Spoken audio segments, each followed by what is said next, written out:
नमस्कार. माझं पुस्तक विश्व या आपल्या यूट्यूब चॅनलमध्ये आपणा सर्वांचं मनापासून स्वागत. संपूर्ण लक्ष. रचनाकार सरश्री. विभाग 6वा, आध्यात्मिक विकास. नंबर 1, तेज आनंदाची प्राप्ती हेच आपलं लक्ष असू द्या. 7 पावलं. आपण जर जीवनातल्या प्रत्येक वस्तूला सत्याकडे जाण्याचं निमित्त बनवू शकलो तरच आपला तेज विकास होऊ शकेल. आपल्याला मायेचं नव्हे तर सत्याचं आकर्षण वाटायला हवं.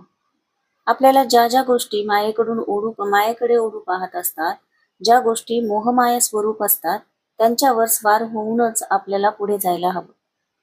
आपल्याला फुलापर्यंत पोहोचण्यास आडकाठी करणाऱ्या काट्यांची शिडी करून आपण फुलांपर्यंत पोहोचायला हवं.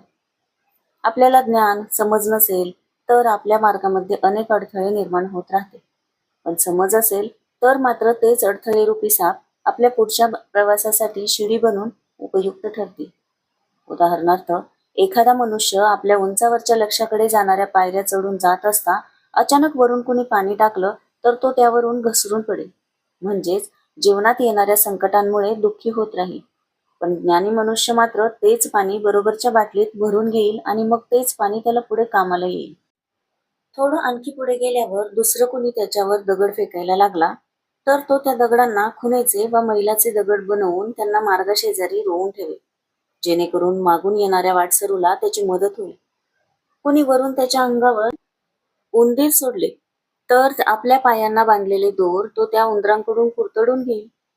कुणी वरून त्याच्यावर लाकडं काठ्या यांचा वर्षाव केला तर तो त्यातल्या लांब काठ्या घेऊन त्यावर उभं राहून चालणं शिकून घेईल आणि मग त्या योगे अधिक लांब लांब ढांगा टाकत पुढे जायला लागेल आणि आपल्या लक्ष्याकडे अधिक लवकर पोहोचेल. अशा प्रकारे तो मनुष्य प्रत्येक समस्येचा आपल्या फायद्यासाठी उपयोग करून घेत राहील. या कलेलाच सापाच्या शिड्या बनवण्याची कला असं म्हटलं गेलेलं आहे. हे ज्ञान आपल्याला एकदा झालं की मग मायाच आपल्याला खऱ्या महत्वाच्या गोष्टीचं स्मरण करून देत राहील. आपल्याला जाळ्यात गुंतवणारी मायाच आपल्या तेज विकासाची शिडी बनून राहील. आपली योग्यता पात्रता वाढताच ही समज आपल्याला प्राप्त होते आणि ती प्राप्त झाल्यानंतर होतो आपला संपूर्ण तेज विकास. मानवाचं संपूर्ण लक्ष. आनंद प्रत्येकालाच हवा असतो. गाढ झोपण्यामध्ये किती आनंद असतो नाही? आनंद कितीही मिळाला तरी तो कमीच वाटतो आणि जरासं दुःखही मोठं वाटतं. असं का? कारण आनंद हा आपला सहज स्वभाव आहे. खुशी ही आपली अभिव्यक्ती आहे. प्रत्येक मानव प्राण्याला आनंद हवा असतो आणि त्यासाठी खुश राहण्याचं कारण तो शोधत असतो. त्याचा खऱ्या आनंदाचा शोध सतत चालू असतो, पण तो मिळेपर्यंत त्याला खोटे आनंदही चालतात. हे खोटे आनंद कोणते? कोणीतरी आपलं कौतुक करणं, नववर्ष दिनाचा जल्लोष साजरा करणं यातले आनंद. लॉटरी लागणं, एखादा आजार वा दुखण्यामधून बरं होणं यामुळे मिळणारे आनंद. कोणीतरी आपलं म्हणणं ऐकत आहे, आपल्याला बढती मिळाली आहे असे आनंद. एखादं काम आपल्या मनासारखं झालं किंवा आपल्या कामातला अडथळा दूर झाल्यावर होणारा आनंद. एखादा गमतीशीर विनोद सांगणं वा ऐकण्यातला आपल्या कुणा शत्रूला दुखवण्यातून मिळणारा आनंद. बागेमध्ये फिरण्यातला आणि हॉटेलमध्ये जाऊन विविध चमचमीत पदार्थांवर ताव मारण्यातला आनंद. नवनव्या वस्तू खरेदी करणं, नवे कपडे घालणं, फॅशनेबल राहणं यातला आनंद.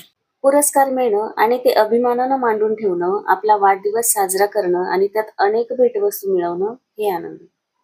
दागदागिने, मुलांना जन्म देणं, रुसलेले मित्रमैत्रीण पुन्हा बोलू लागणं यातून मिळणारा आनंद. तेज आनंद मिळवण्याच्या मार्गावरचं पहिलं अतेज पाऊल म्हणजे खोटा आनंद आणि खोटी खुशी. या पावलाला अतेज ऐवजी तेज बनवणं हा तेज विकासाच्या मार्गावरचा दुसरा मैलाचा दगड होय. पहिला आनंद मिथ्या आनंद. लोक ज्याला आनंद मानतात तो बेगडी, असत्य, नकली आनंद आहे. लोक अशा नकली आनंदामध्ये गुरफटून गेलेले आहेत. कसे ते खाली दिलेल्या उदाहरणांवरून लक्षात येईल. कुणाला फसवून एखाद्याला आनंद मिळत असेल तर असा आनंद मिथ्या असतो. कंडक्टर तिकीट देण्यासाठी पोहोचण्याआधीच बसमध्ये बसून जाणाऱ्या प्रवाशाचा स्टॉप आला आणि तिकीट न घेताच तो उतरूनही गेला तर त्याला त्याचे 3 रुपये वाचवल्याचा आनंद होतो. त्या क्षणी त्याला खरा भासत असला तरी तो आनंद खोटाच, कारण कदाचित ते त्या 3 रुपये वाचवण्याच्या क्रियेमुळे त्याला एरवी मिळू शकले असते असे 3,000, 30,000 किंवा कदाचित 3,00,000 रुपये त्याच्याकडे येणे थांबले. हे त्याला तेव्हा कळत नाही. पाईपमध्ये अडकलेला एखादा छोटासा दगड पाण्याचा प्रवाह कमी करू शकतो, आपल्या जीवनात पैसा येऊ पाहत होता, आनंद येऊ पाहत होता, पण अशा एखाद्या अडथळ्यामुळे, अशा खोट्या आनंदामुळे तो आपल्यापर्यंत पोहोचू शकत नाही. हो. एक मनुष्य सिनेमाला गेला. त्यानं तिकीट काढलं, तेव्हा तिकीट एकाला एक अशी चिकटल्यामुळे चुकून एकाऐवजी त्याला 2 तिकीटं मिळाली. एका तिकिटाच्या पैशांमध्ये 2 तिकीटं मिळाल्यामुळे तो खुश झाला. त्यानं दुसरं तिकीट ब्लॅकमध्ये विकून टाकले. घरी आल्यानंतर त्यानं आपली मजा सगळ्यांना सांगितली. सिनेमा तर फुकटात बघितलाच, पण समोसाही खाऊन आलो, असं त्यानं खुशीत सांगितलं. ड. एकानं आपल्या मित्राकडून काही पैसे उधार घेतले आणि ते परत करण्याचं नावही तो काढेना. मित्रानं मग त्याला विचारलं की बाबा, माझे पैसे मला केव्हा परत करशील? तेव्हा हा म्हणाला, मला काय विचारतोस, मी काय ज्योतिषी आहे? वरच्या प्रसंगामधले आनंद खोटे आहेत, नकली आहेत, बेगडी आहेत. अनेक लोक याच प्रकारच्या आनंदामध्ये गुंतून पडलेले आहेत. हे लोक त्यातून बाहेर पडूच शकत नाहीत. त्या वेळी तो आनंद भासत असला तरी तो आनंदाचा केवळ आभास मात्र असतो. वाळवंटामध्ये आपल्याला मृगजळ दिसतं, पण जवळ गेल्यावर हा आपला भ्रम होता हे कळतं. आपण सतत अशा नकली आनंदामध्ये का अडकून पडतो? याचं कारण म्हणजे खरा आनंद कोणता हेच आपल्याला माहिती नाही. खरा आनंद आपल्याला आपल्या अंतरंगामध्येच सापडल्यानंतर आपल्याला कुठल्याही बाह्य व्यक्तीवर त्यासाठी अवलंबून राहण्याची गरज उरणार नाही. दुसरा आनंद, परावर्ती आनंद. काही लोकांना नव्याऐवजी जुन्या, वापरलेल्या सेकंड हँड वस्तू घेण्याचा शौक असतो, पण अशा वस्तू फार टिकत नाहीत. तसंच परावर्ती आनंदाचंही असतं. या प्रकारचे आनंद समोरच्याला खिजवून, चिडवून व त्रास देऊन मिळालेला असतो. कुणाला काळा, कुणाला बुटका असं काही म्हणून लोक आनंद मिळवत असतात. एखाद्याची टिंगल करून अशा लोकांना मनस्वी आनंद मिळत असतो. 4 मित्र एका कुणाला तरी माणसाला काहीतरी त्रास देऊन त्याचा आनंद लुटतात. या प्रकारचं दृश्य आपल्याला कुठल्याही शाळा कॉलेजमध्ये रॅगिंगच्या स्वरूपात बघायला मिळतं. हा आनंद परावर्ती प्रकारचा आनंद असतो, उसना असतो. एकदा एक परीट आपली गाढवं घेऊन रस्त्यानं जात असतो. त्याला पाहून एका हवालदाराला उसना आनंद घ्यायची लहर येते. तो त्या परटाला म्हणतो, अरे, आपल्या घाईबंदांना नीट घेऊन जा. त्यावर तो परीट आपल्या गाढवांना म्हणतो, अरे, नीट एका ओळीत चाला, नाहीतर तुम्हालाही पोलिसात भरती करेल. या प्रसंगामध्ये तो परीट आणि तो हवालदार दोघेही एकमेकांना चिडवत आहेत. आपण लक्ष दिलं तर आपल्या सभोवताली हेच चाललेलं आपल्याला आढळून येईल. बघ, एक नवरा बायको फिरायला चाललेले असतात. एका झाडावर एक माकड बसलेलं पाहून नवरा बायकोला म्हणतो, बघ, तुझा नातेवाईक कसा बसला आहे. त्यावर पत्नी म्हणते, हो ना, तो माझा नातेवाईकच आहे, पण काय करू, सासरचा आहे. या आनंदाची जात कुठली? हो, मित्रांमध्ये एकमेकांची टिंगल होतच असते. एक जण आपल्या मित्राला म्हणतो, मला अशी एक गोष्ट माहिती आहे जी वेड्यांना सांगायची नसते, आणि एखाद्या वेड्यानं तरीही विचारलंच तर आपण काहीतरी कारण काढून त्याला टाळायचं असतं. मित्र विचारतो, अशी कोणती गोष्ट आहे? त्यावर पहिला म्हणतो, मी तुला उद्या सांगेन. आपल्या मित्राला तो आडवळणानं वेडा म्हणून घेतो. त्यात त्याला गंमत वाटते. कुणाला तरी चिडवून मिळवला गेलेला आनंद हा उसना असतो, परावर्ती असतो, सेकंड हँड असतो. तिसरा आनंद, उत्तेजनात्मक आनंद. उत्तेजनात्मक आनंद हा एखाद्या पार्टीला गेल्यावर तिथल्या एकंदर धामधुमीमुळे मिळतो. टीव्हीवर नववर्ष दिनाच्या पूर्वसंध्येला दाखवले जाणारे मनोरंजनात्मक कार्यक्रम आपल्याला उत्तेजनात्मक आनंद देतात. क्रिकेटच्या सामन्यामध्ये शेवटी आता काय होणार म्हणून जी उत्कंठा, रोमांचकता निर्माण होते ती उत्तेजनात्मक आनंद देणारी असते. कुणाला रहस्यपट बघताना शेवट काय असेल या उत्कंठेमुळे उत्तेजना मिळते. पार्ट्या, सहली, दिवाळी, वाढदिवस, लग्न समारंभ हे सगळे उत्तेजनात्मक आनंद असतात. लोकांना त्यातून आनंद मिळवण्याचा कल दिवसेंदिवस वाढतच चालला आहे. अशा उत्तेजनांचं पुढे काय होतं? आज पार्टी झाली, तुम्हाला खूप छान वाटलं, तुम्ही खुशीत घरी गेलात, पण उद्या, परवा, 3-4 दिवसांनी काही काळ गेल्यानंतर तुम्हाला पुन्हा कंटाळा यायला सुरुवात होते. आपल्याला अचानक असं उदास, निरुत्साही का वाटायला लागलं याबद्दल तुम्हाला आश्चर्य वाटतं.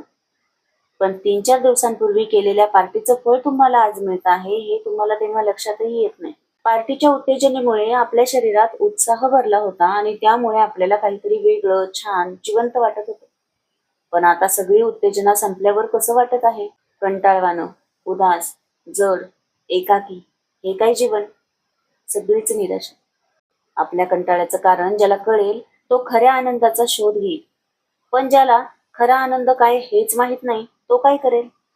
अरे बोर झालो, त्या दिवशी सारखी पुन्हा एकदा पार्टी करूया का? त्या दिवशी मजा आली होती तशी पुन्हा येईल. मग फोनाफोनी, कधी भेटूया, कुठे? म्हणजे एक उत्तेजना संपते ना संपते तोवर दुसरीची तयारी. पण जर काहीच नसेल, ना सण ना सहल ना पार्टी, तर मग काय, नुसतं स्वप्नरंजन. निव्वळ कल्पना करून उत्तेजना निर्माण करण्याचा प्रयत्न करणारे अनेक लोक आपल्याला दिसतील. पण असे लोक दारूच्या गुत्त्यात असोत की जुगाराच्या अड्ड्यावर वा रेसच्या मैदानावर, त्यांचा असा आनंद अल्पजीवीच असतो, क्षणिक असतो. मग तो क्षण निघून गेल्यावर पुन्हा एकदा तोच कंटाळा त्यांना खायला लागतो. या लोकांना हे लक्षातच येत नाही की ज्या कंटाळा, दुःख, निराशा यांना दूर करण्यासाठी ते सतत उत्तेजना शोधत असतात, त्यांना या मार्गानं उलट आणखी बळकटीच येत असते. चौथा आनंद, फॉर्म्युला आनंद. या प्रकारचा आनंद एका गणिती सूत्रानुसार बनतो. शाळेमध्ये मुलांना अ अधिक ब बरोबर क अशी गणितातली सूत्रे शिकवली जातात. तसंच आनंदाचंही एक सूत्र असतं. प्रत्येक व्यक्ती आपल्या जीवनातल्या आनंदाचं काही एक सूत्र बनवून टाकत असतो. उदाहरणार्थ लहान मुलांच्या आनंदाचं सूत्र. आनंद म्हणजे सुट्टी, त्यात अप्पूवर सागरासारख्या ठिकाणी जायचं, तर आणखीनच आनंद. म्हणजे अत्युच्च आनंदाचं सूत्र रविवार अधिक अप्पू घर बरोबर आनंद. ज्या दिवशी हे सूत्र प्रत्यक्षात येईल तो दिवस मुलांसाठी आनंदाचा असतो. किशोरवयीन मुलांचं सूत्र. आवडता हिरो आणि आवडती हिरोईन असलेला सिनेमा शुक्रवारी पहिल्या दिवशी पहिल्या शोला पाहायला मिळणं हा आनंदाचा कळसच. एखाद्या उद्योगपतीचं आनंदाचं सूत्र काय असेल? दिवसभर अनेक कामं आणि समस्यांना तोंड देऊन थकून भागून घरी आल्यानंतर त्या बिचाऱ्याला एक बिअरची बाटली अधिक काजू किंवा चिवडा मिळाला की झालं, त्याचं आनंदाचं सूत्र तयार. घरातले इतर भाऊही उद्योगात असतील तर ते सगळेच संध्याकाळी एकत्र बसतील, किंवा मग फक्त वडील आणि मुलगा असतील तर ते दोघे बसतील, किंवा मग 4 मित्र बसतील. त्यांच्या दृष्टीनं हाच सगळ्यात मोठा आनंद. स्त्रियांचा आनंद कशात असतो? तर भेटवस्तू, काहीही भेटवस्तू मिळणं म्हणजे आनंद. ती भेट जर सोन्याच्या दागिन्याची असेल तर सोन्याहून पिवळं, म्हणजे भेटवस्तू अधिक सोनं बरोबर आनंद. हे सगळे एका सूत्रावर आधारित आनंद आहे. हे चूक आहे असं नाही. इथे हे सगळं सांगण्याचं प्रयोजन म्हणजे लोकांना खरा आनंद माहीतच नसल्यामुळे ते या गोष्टींमध्ये आनंद मानत राहतात. 5वा आनंद, सेवेचा आनंद. व्यक्तीचा स्वतःचा आनंद विकसित झालेला असेल तर ती व्यक्ती स्वतःबरोबरच इतरांच्याही आनंदाचं कारण बनते, इतरांच्या आनंदाचं एक निमित्त बनते. जीवनाचा एक नियम आहे, तुम्ही ज्या गोष्टीसाठी निमित्त बनतात ती गोष्ट तुमच्याही आयुष्यात वाढत राहते. या नियमानुसार इतरांच्या आनंदाचं कारण असणाऱ्या व्यक्तीच्या स्वतःच्या जीवनातला आनंदही उत्तरोत्तर वाढतच राहतो. त्यामुळे ती व्यक्ती इतरांना अधिक आनंद वाटत राहते. अशा वृद्धिंगत होत जाणाऱ्या आनंदात इतरांच्या केलेल्या सेवेचा आनंदही मिसळलेला असतो. अशा सेवेतल्या आनंदामुळे अहंकार नाहीसा होऊन सत्याचं दार आपल्यालाही मोकळं होत राहतं. 6वा आनंद, ईश्वरी आनंद. या प्रकारच्या आनंदामध्ये मनुष्याला सृष्टी निर्मात्या परमेश्वराबद्दल प्रेम वाटायला लागतं.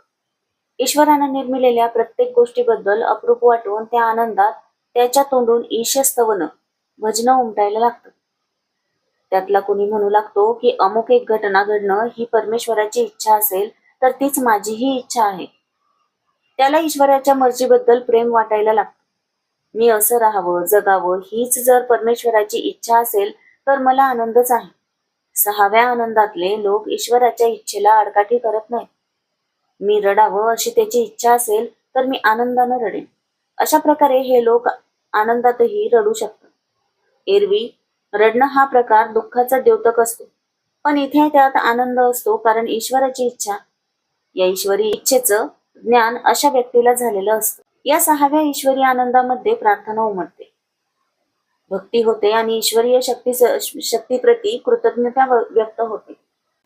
ईश्वरावर जो प्रेम करतो त्याच्यावर तोही प्रेम करतो. हा आनंद तेज प्रेमाचा आनंद असतो, ईश्वरी आनंद. 7वा आनंद, महाआनंद. आपल्या सगळ्यांच्याच अंतरामध्ये महा आनंद असतो. पण आश्चर्याची गोष्ट म्हणजे आपल्याला ते माहीतच नाही. आपण रात्री झोपतो तेव्हा गाढ निद्रेमध्ये काय होतं? आपल्याला झोपावंसं का वाटतं? झोप न आल्यास आपण किती अस्वस्थ होतो नाही? मग आपण झोपेच्या गोळ्या घेऊन पाहतो. कशासाठी? तर झोपेमध्ये आपली शारीरिक जाणीव नाहीशी होते. शरीराला कितीही वेदना असोत, समस्या असोत, त्या सगळ्या निद्रितावस्थेत नाहीशा होऊन जातात.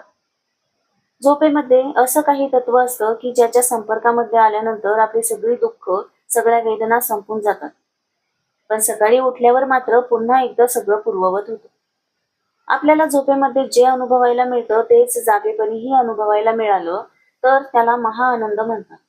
3 वर्षाची होईपर्यंत लहान मुलं या महाआनंदात जगत असतात.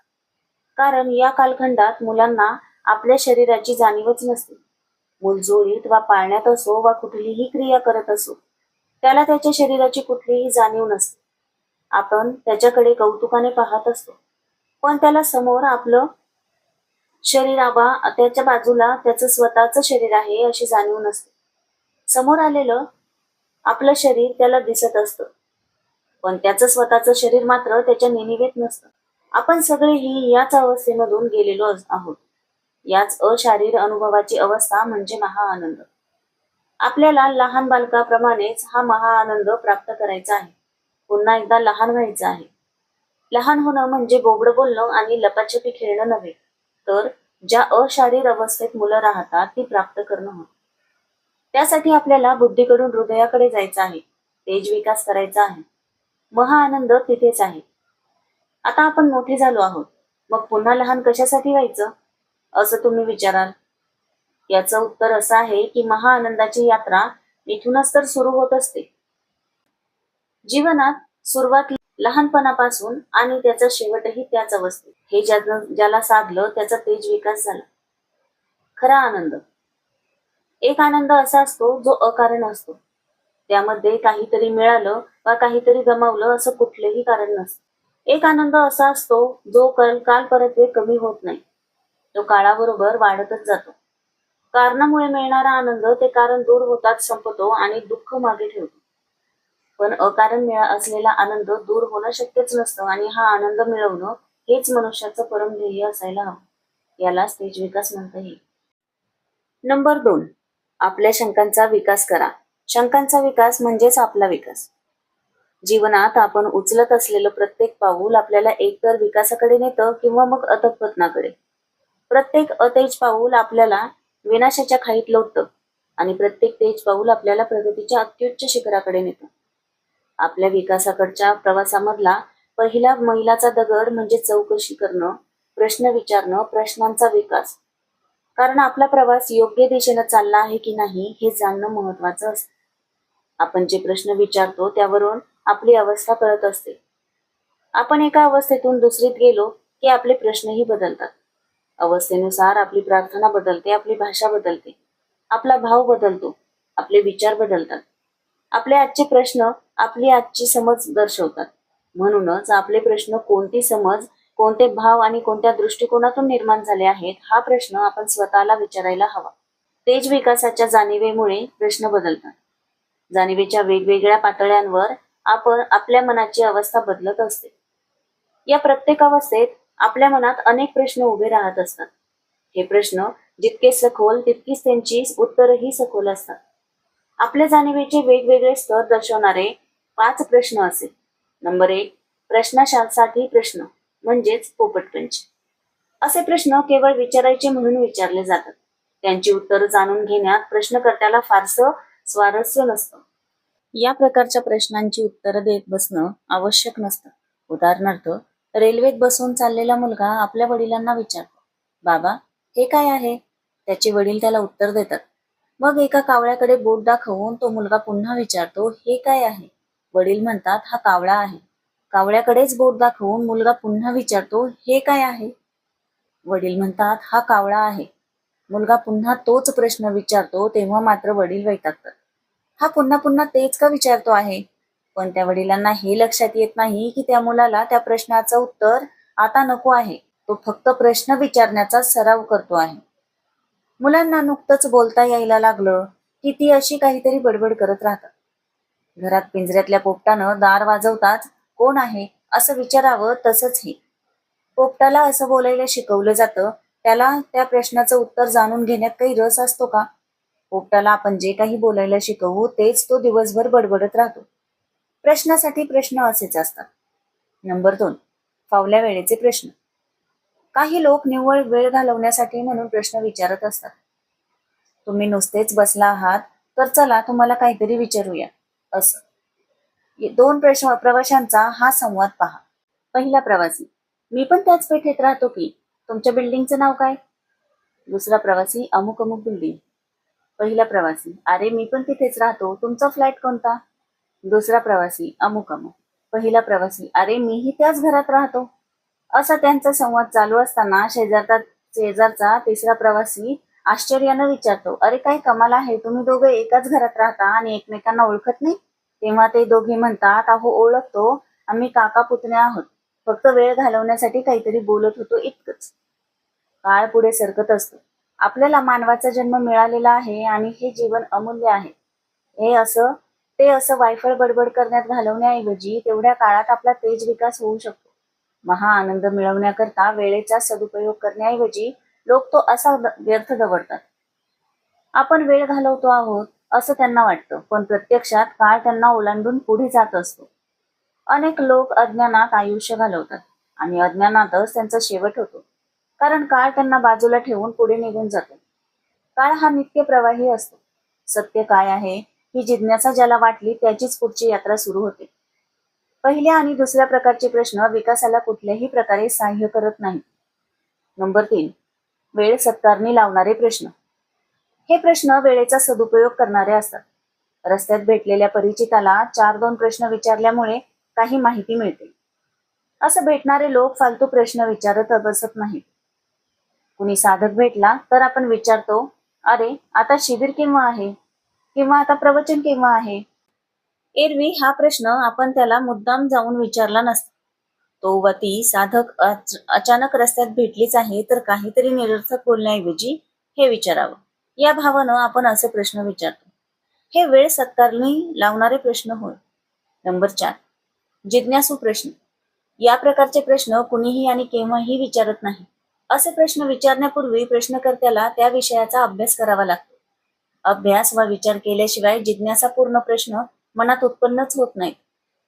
असे प्रश्न विचारणाऱ्यांना जिज्ञासू समजलं जातं आणि या लोकांचा खूप विकास होतो. नंबर 5, साधकाचे प्रश्न.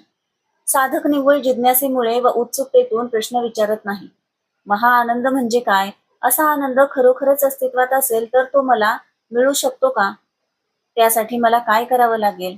हा प्रश्न माझ्या दृष्टीनं जीवन मरणाचा प्रश्न आहे. मी त्याचं उत्तर शोधीनच आणि माझा तेज विकास करून घेईन. हे साधकाचे प्रश्न असतात. तेज विकास म्हणजे काय? जीवनाचा अर्थ म्हणजे काय? जीवनाचा उद्देश काय? मी कोण? मी सध्या आनंदात आहे, पण आनंद तात्कालिक आहे. चिरंतन आनंद असा काही असतो का? इत्यादी प्रश्न जर तुमच्या मनात येत असतील तर तुमची शोधयात्रा सुरू झालेली आहे असं समजा. साधकाचा प्रवास अशा प्रश्नांपासूनच सुरू होत असतो. त्यानंतर त्याला ज्ञान दिलं जातं आणि त्यायोगे त्याच्या आनंदाकडे जाण्याचा प्रवास सुरू होतो. 5व्या प्रकारचे प्रश्न जाणीवेच्या उच्च पातळीवर जाण्यास सहाय्यभूत ठरतात. आत्मविकास, तेजविकास याच प्रश्नांद्वारे होत असतो. मनुष्याच्या विकासाबरोबर त्याच्या प्रश्नांचाही विकास होत असतो. पक्षाला मोकळं कसं करायचं? झेन गुरुचा प्रश्न. एका झेन गुरुनं आपल्या शिष्याला विचारलं. एका बाटलीत एका पक्षाचं अंड ठेवलेलं आहे. बाटलीचं तोंड अंड्याच्या मापाचं आहे. कालांतरानं त्या अंड्यातून पक्षाचं पिलू बाहेर आलं आणि त्या बाटलीतच मोठं होऊ लागलं. एक दिवस ते पिल्लू त्या बाटलीच्या आकाराचं झालं. आता मला सांगा, ती बाटली न फोडता त्या पिल्लाला बाहेर कसं काढाल? या अवघड प्रश्नावर ते शिष्य दिवस रात्र विचार करायला लागले.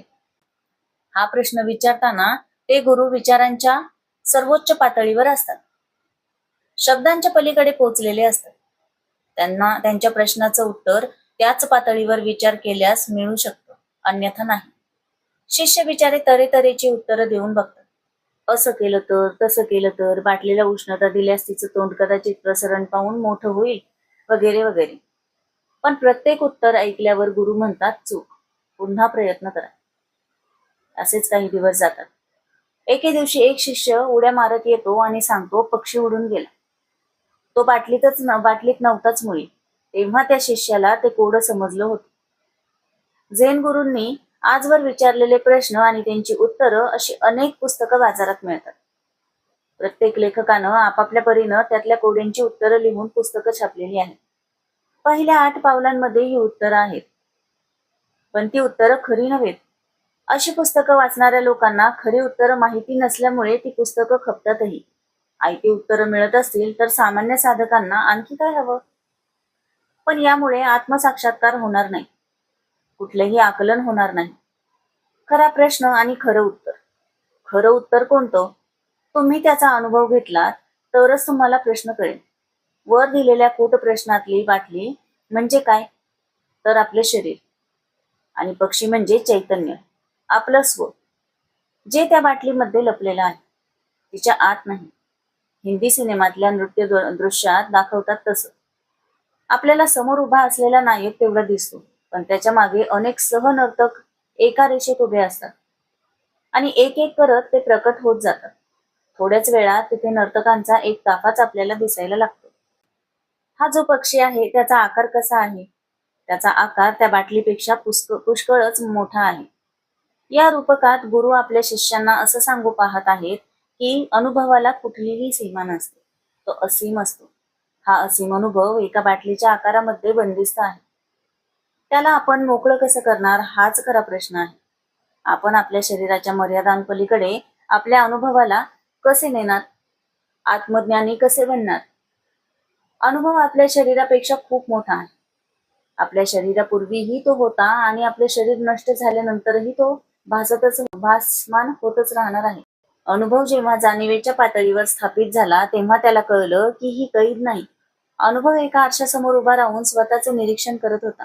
त्या बाटली रूपी आरशाला त्यानं स्वतःच्या दर्शनानं निमित्त बनवलेलं होतं. अमर्याद तत्व जेव्हा मर्यादित तत्वाला आपलं निमित्त बनवतं तेव्हा ते सीमित झाल्याचा भ्रम उत्पन्न होतो. आपण एका छोट्या आरशासमोर उभे राहिलो तर आपल्याला त्या आरशात दिसणाऱ्या परिणामांपुरता आणि आपला आकार असल्याचा भास होतो. प्रत्यक्षात आपण त्यापेक्षा पुष्कळ मोठे असतो, अधिक काही असतो. गोष्टींमधला पक्षी स्वतंत्र आहे. तो उडून गेला कारण तो मुळात कैदेत नव्हताच. पण प्रत्यक्ष अनुभूती घेतल्याशिवाय याचा अर्थ समजणार कसा? बाटली न फोडण्याचा अर्थ शरीर जिवंत असतानाच मुक्ती मिळवायची असते. अनुभूती घ्यायची आहे.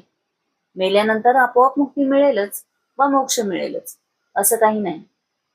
सावल्या पाहून भय वाटत असेल तर हे जाणून घ्यावं की जवळच कुठेतरी प्रकाश आहे. म्हणूनच तर सावली पडते आहे. प्रकाशाशिवाय सावली पडत नसतेच. नंबर 3, आत्मोन्नतीचंच रहस्य. अंतिम ध्येय, पहिला निर्णय. निर्णय घेणं हाच सगळ्यात पहिला निर्णय.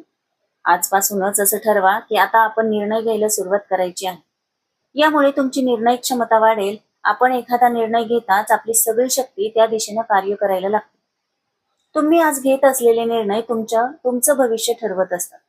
तुम्हाला एखाद्या बाबतीत निर्णय घ्यायचाच नसेल तर विचारपूर्वक निर्णय न घेण्याचा निर्णय घ्या. म्हणजे निर्णय न घेणं हाही एक निर्णयच असेल. निर्णय घेताना विचार मनन करायला घाबरू नका. चुकीचे निर्णय घ्यायला घाबरू नका. निर्णय घेत राहिल्यानंच ती कला आत्मसात होत असते. आपल्या बुद्धीचा वापर केल्यास तुम्ही तुमच्या चुकलेल्या निर्णयांमधूनही काहीतरी फायदा करून घेऊ शकाल. ही कला ज्याला साधेल त्याच्या निर्णय क्षमतेला दुनिया सलाम करेल. मला अनुभव नसल्यामुळे मला निर्णय घेता येत नाही असं म्हणणाऱ्या व्यक्तीला हे माहीत नसतं की निर्णय घेत राहण्यातूनच अनुभव मिळत असतो. चुकलेल्या निर्णयांमधूनही आपल्याला काहीतरी शिकवण, अनुभव मिळत असतात. त्यामुळे चुकांना घाबरू नका. रोज चुका झाल्या तरी हरकत नाही. फक्त रोजची चूक कालच्या पेक्षा वेगळी, नवी असू दे. आजपासूनच छोटे छोटे निर्णय घ्यायला सुरुवात करा. निर्णय चुकले तर चुकू द्या. चुकीच्या निर्णयांमुळे जे अनुभव तुम्हाला मिळतील त्यातूनच योग्य निर्णय घेण्याची कला तुम्हाला साधेल. भविष्य आपोआप किंवा परिस्थितीवशात घडत नसतं. ते घडतं आज घेतलेल्या निर्णयातून. निर्णय घेण्याचा निर्णय तुम्ही जेव्हा घ्याल तेव्हा अंतिम ध्येय साध्य करण्याचा निर्णय घ्या. आपलं उर्वरित जीवन आपल्या अंतिम ध्येयाच्या प्राप्तीसाठीच वेचायला पक्का निर्धार आजच करा. अंतिम ध्येय. आपल्या अंतरंगात एक केंद्र तेजस्थान असतं. कुठल्याही गोष्टीचं एक केंद्रस्थान असतंच. त्याशिवाय ती गोष्ट कार्य करू शकत नाही. आपल्याला चालवणारं आपलं केंद्रस्थान म्हणजे आपलं अंतिम ध्येय. हे केंद्र कायम स्थिर असतं. घड्याळाचे काटे फिरत असताना त्यांचा आस मात्र स्थिर असतो. चंद्र पृथ्वीभोवती फिरतो, पृथ्वी सूर्याभोवती फिरते आणि सूर्य महासूर्याभोवती फिरत असतो. पंखा स्वतः गोल फिरत असतो, पण त्याच्यात देखील काही भाग स्थिरच असतो. काहीतरी स्थिर असणं आवश्यक असतं, अन्यथा गोष्टी कार्य करू शकणार नाही. आपल्या अंतरंगातही अशी एक गोष्ट असते जी कायम स्थिर असते. या सदा स्थिर गोष्टींवर स्थापित होणं हा मनुष्याच्या अंतिम ध्येयाचा पहिला भाग असतो. आपण तिथे स्थापित होऊ शकलो, स्थिर होऊ शकलो आणि तिथून जीवनाकडे पाहायला सुरुवात केली तर आपल्या लक्षात येईल की परम आनंद तर इथेच आहे. अस्थिर गोष्टींवर थांबल्यास आपल्याला तात्कालिकच आनंद मिळेल. असा आनंद थोड्याच काळात मावळूनही जाईल, कारण ती गोष्टच काही काळानं नाहीशी होईल. अंतिम ध्येयाचं महत्व. एकदा पाण्यातल्या माशांवर हा एक प्रयोग केला गेला. एका हौदात मध्ये भिंत बांधून विहिरींसारखे 2 भाग केले गेले. त्यापैकी एका भागात मधोमध एक खांब उभा केला गेला, तर दुसरा भाग मोकळाच ठेवला गेला. दोन्ही छोट्या हौदांमध्ये मासे सोडले गेले. काही काळानंतर असं आढळून आलं की मधोमध खांब असलेल्या हौदातले मासे मोकळ्या हौदातल्या माशांपेक्षा जास्त काळ जगत असत. ही एक आश्चर्याचीच बाब होती. खांब असलेल्या भागातल्या माशांना त्या खांबामुळे जणू जीवनाचा एक उद्देशच मिळाला होता आणि त्याभोवती ते फिरत असत आणि जास्तीत जास्त भागामध्ये फिरत असत. या उलट मोकळ्या भागातल्या माशांना विना केंद्र निरुद्देश फिरत राहिल्यामुळे आपल्याला फिरायला किती जागा आहे हेच कळलं नाही आणि ते एकाच छोट्या भागात फिरत राहिले आणि पर्यायानं त्याचं आयुर्मान कमी झालं. त्याचप्रमाणे मनुष्याला आपल्या अंतरंगातलं स्थिर केंद्रस्थान कळलं. त्या स्थानावर मिळणारा आनंद तो केव्हाही आणि कितीही घेऊ शकतो. हे समजलं की मग तो त्याभोवती फिरत राहतो. त्या स्थानी पोहोचणं हे आपलं अंतिम ध्येय होतं आणि ते साध्य करणं हे आपलं परम कर्तव्य होईल. उन्नती, आत्मविकास आणि तेजविकास. जीवनात अनेक प्रकारे प्रगती केल्यानंतरही मनुष्याला एक अधुरेपण जाणवत असतं. अजून थोडं आयुष्य हवं होतं, अजून थोडा वेळ मिळाला असता तर मला स्वतःचा पूर्ण विकास करून घेता आला असता, असं त्याला वाटायला लागतं. ही कमतरता कशाची आणि का जाणवते? खरी उन्नती व प्रगती काय असते? प्रगतीच्या नावाखाली आपण भलत्याच गोष्टींच्या मागे तर धावत नाही. तेज विकास म्हणजे काय? तो कुठल्या शाळा वा कॉलेजात शिकवला जातो का? पदवी मिळवण्यासाठी आणि नोकरी पदरात पाडून घेण्यासाठी मुलं विविध प्रकारच्या शाळा कॉलेजांमध्ये जात असतात. तेज विकास ही आंतरिक पदवी आहे. 10वी-12वी नंतर विद्यार्थी आता काय करायचं या विवंचनेत असतात. हे कॉलेज की ते, आर्ट्स की सायन्स, कुठल्या गावी आपला नंबर लागेल, तिथे हॉस्टेलमध्ये राहावं लागेल का, ते कसं असेल, असे अनेक प्रश्न त्यांना भेडसावत असतात. पण तेज विकासाच्या आंतरिक पदवीसाठी यातलं काहीही करावं लागत नाही. ती पदवी तुमच्या जवळच असते, मात्र ती आपल्या जवळ असलेली आपल्याला माहीतच नसतं. ती माहीत असलं तरी आपण तिचा शोध घेण्यात असमर्थ ठरतो, कारण तिला कसं शोधायचं हेच आपल्याला माहीत नसतं. पण या पदवीचा ध्यास घेतल्यास कुठलीही नोकरी नाही तर तेज आनंद, तेजस्वी आनंद आपल्याला मिळतो. विकासातून बाह्य आनंद, तेज विकासातून आंतरिक आनंद. एक आनंद मनुष्याला बाह्य गोष्टींमधून मिळतो, उदाहरणार्थ एखादी लॉटरी लागणं. पण अशा मनुष्याला त्यानंतर 1 महिन्यानं विचारलं की तू आजही लॉटरी लागल्याच्या दिवशी होतास तेवढाच खुशीत आहेस का, तर तो म्हणेल आता त्याचा आनंद कितीतरी कमी झाला आहे. परीक्षेत 90% गुण मिळवणाऱ्या विद्यार्थ्याचा तो आनंद निकालानंतर काही दिवसांनी थोडा कमी झालेला असतो, आणखी काही दिवसांनी त्याही पेक्षा कमी झालेला असतो. काळाबरोबर कमी होण्याऐवजी वाढतच जात राहील असा एखादा आनंद असतो का? होय, तेज विकासाची पदवी मिळाल्याचा आनंद. हा आनंद सुखदुःखाच्या पलीकडचा आहे. त्या आनंदामध्ये अद्वैत असतं. सुख आणि दुःख, वर खाली, तुम्ही मी, हे सगळं द्वैत आहे. इथे मात्र तसं नाही. आपल्याजवळ जे आहे ते आपण शोधू शकत नाही असं शक्य आहे का? जे माझ्याकडे आहे ते मलाच कसं दिसत नाही, हे कसं शक्य आहे? हे शक्य आहे कारण आपण आणि तेज विकासाची प्राप्ती यांच्यामध्ये एक अडथळा आहे आणि तो म्हणजे आपलं तुलनात्मक मन. आपल्याला त्या मनाकडे दुर्लक्ष करायला शिकायचं आहे. त्यासाठी आपल्याला ती गोष्ट करणं आवश्यक आहे. पहिली पायरी प्लस मन होणं. प्लस माइंडेड सकारात्मक विचार करणारे. आपल्याला सतत आशावादी राहून आपल्या अंतिम उद्देशाच्या दिशेनं चालत राहायला हवं. या प्रवासादरम्यान अनेक नकारात्मक अपयशी विचार आपल्या मनात येत राहतील. त्या विचारांना पण हा शब्द जोडून आपण त्यांना सकारात्मक बनवायला शिकवायला हवं. उदाहरणार्थ मी दुःखी आहे असा विचार मनात आला तर आपण लगेच या विचाराला मी दुःखी आहे पण मी ठरवलं तर मी आता इथेच आनंद वाटून घेऊ शकतो असं सकारात्मक विचारात बदलायला हवं. मी हे काम करू शकत नाही या विचाराला मी हे काम करू शकत नाही पण परमेश्वराची कृपा झाली तर मला तेही शक्य होईल असं बदलायला हवं. दुसरी पायरी वर्तमान प्रेझेंट माइंडेड वर्तमानात विचार करणारे. या पायरीवर असताना आपल्या आसपास होणारा प्रत्येक नाद, घडणारी प्रत्येक घटना, आपल्या मनात येणारा प्रत्येक विचार या सगळ्यांप्रती आपल्याला जागरूक राहायला शिकवायला हवं. असं केल्यास आपण स्वतःप्रती तसंच आपल्या सभोवतालच्या परिस्थितीप्रती संवेदनशील बनू. त्यामुळे आपला विसराळूपणाही कमी होईल. आपल्या वस्तू कुठे ठेवल्या आहेत हे आपल्याला आठवेल. आपल्या वर्तमानात जगण्यामुळे आपण आपल्या तिरस्कार, द्वेष, राग, अहंकार, तुलना, लालसा इत्यादी भावनांना अधिक चांगल्या प्रकारे समजून घेऊ शकतो. आपण स्वतःला अधिक चांगल्या प्रकारे ओळखायला लागतो. त्यामुळे हे सगळे विकार दूर होऊन आपलं मन अधिक पवित्र, अधिक शुद्ध व्हायला लागतं. मनामध्ये चांगले विचार, हॅपी थॉट्स येऊन मन आनंदित राहायला लागतं. या पुस्तकात वर्णन केल्याप्रमाणे वर्तमानात राहण्याचा सराव रोज करायला हवा. त्याचा पुढे मनावर नियंत्रण मिळवण्यासाठी आपल्याला उपयोग होईल. तिसरी पायरी एक मन सिंगल माइंडेड एकचित्त होणं. तिसऱ्या पायरीवर आपल्याला आपल्या अंतिम ध्येयावर मन एकाग्र करायचं आहे. उठता बसता, खाता पिता, झोपता उठता काम करत असताना असं सतत आपलं ध्यान आपल्या ध्येयावर असायला हवं. आपण ज्या गोष्टीचा ध्यास घेतो ती आपल्याला मिळतेच हा जीवनाचा नियमच आहे. आपण ज्या कुठल्या गोष्टीवर चित्त एकाग्र करू तिच्याशी आपण एकरूप होऊन जातो.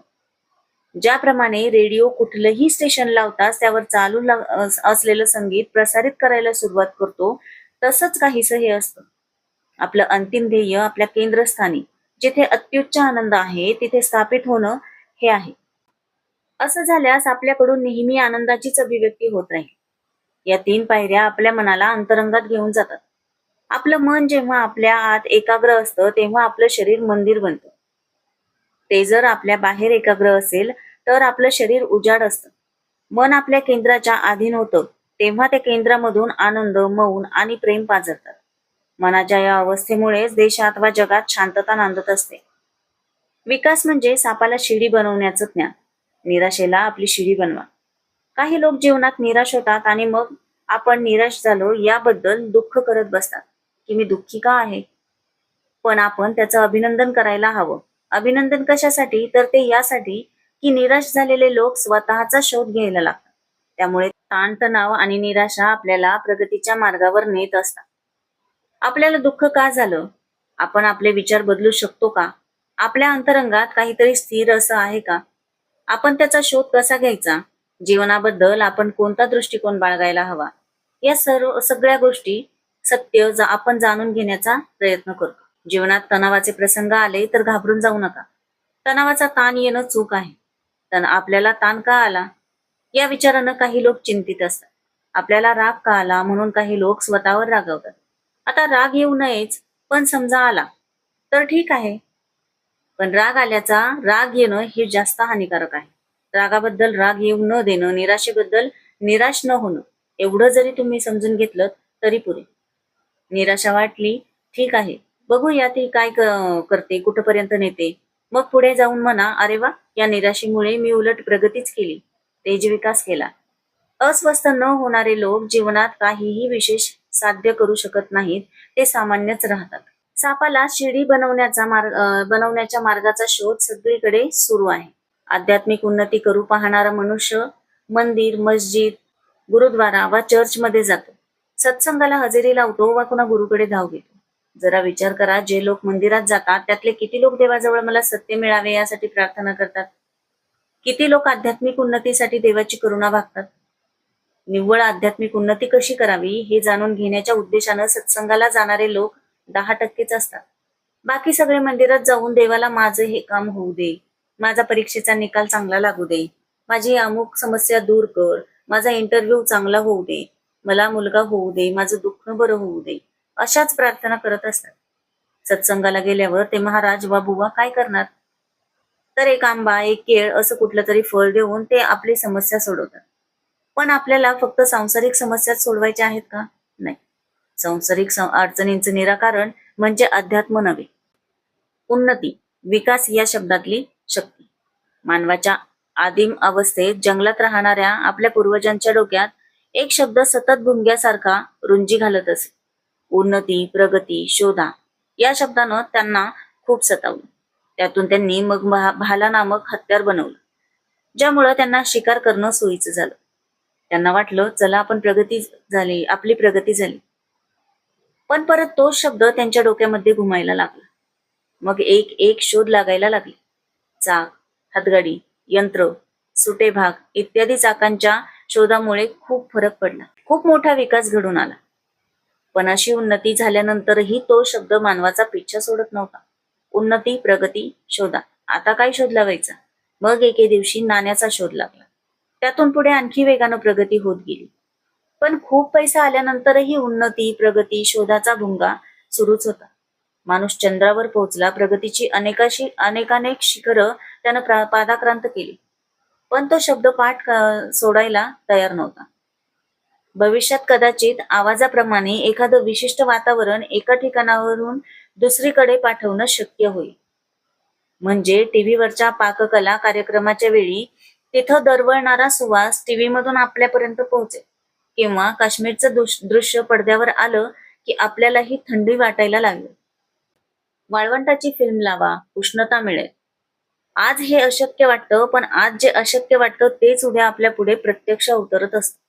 आज ज्या गोष्टी चमत्कार सदृश वाटतात, विज्ञान त्याच गोष्टी आपल्या पुढे आणून ठेवतं आणि अशा गोष्टी मग घराघरात दिसायला लागतात. पण सगळ्यात मोठा जो चमत्कार आहे तो जोपर्यंत घडत नाही तोपर्यंत उन्नती, प्रगती, विकास या शब्दांपासून आपली सुटका होणं नाही. तेज विकासाचं पहिलं साधन म्हणजे आपलं शरीर. आपल्याला मिळालेलं शरीर ही आपल्यावरची कृपाच आहे, पण आपण त्याच्याकडे त्या दृष्टीने कधी पाहिलेलं नाही.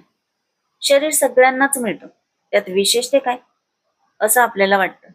आपला श्वासोच्छवास ही सुद्धा एक मोठी कृपाच आहे.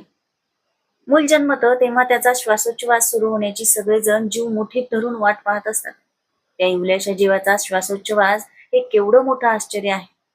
कोणी वृद्ध व्यक्ती मरणासन्न अवस्थेत असते तेव्हा तिचा श्वास बंद होण्याचीही अशीच वाट पाहिली जाते. अशी ही गोष्ट आपोआप चालू असते, हा एक चमत्कारच आहे. असा हा चमत्कार आता आपल्या बाबतीतही चालू आहे, आपोआप. हे केवढं मोठं साधन आपल्या जवळ आहे. जे मिळालं आहे त्याच्या अंतरंगात शिरा. आदिम मानवाला उन्नती या शब्दानं हत्यार वा साधनं बनविण्यासाठी छळलं नव्हतं. जे साधन तुझ्याकडे आहे त्याच्या अंतरंगात जा, असं तो शब्द त्याला सांगत होता. हे ऐकून कुणाला वाटेल की त्यासाठी आपल्याला संन्यास घ्यायला हवा, पण असं नाही. तुम्हाला त्यासाठी वेगळं काहीही करायची गरज नाही. फक्त स्वतःमध्ये एक समज उत्पन्न करायची आहे. तुम्ही आहात तिथेच राहा, करत आहात तेच करा. फक्त त्याला समज किंवा जाणीवेची जोड द्या. तुमची बाह्य प्रगती होत राहणारच आहे, ती थांबवण्याचं कारण नाही. तुम्ही ज्ञानप्राप्तीसाठी पात्र ठरत असाल तर तुमचा विकास होतो आहे. अध्यात्माच्या परिभाषेत विकासाचा अर्थ पात्र ठरणं, उच्च गोष्टींसाठी सिद्ध असणं.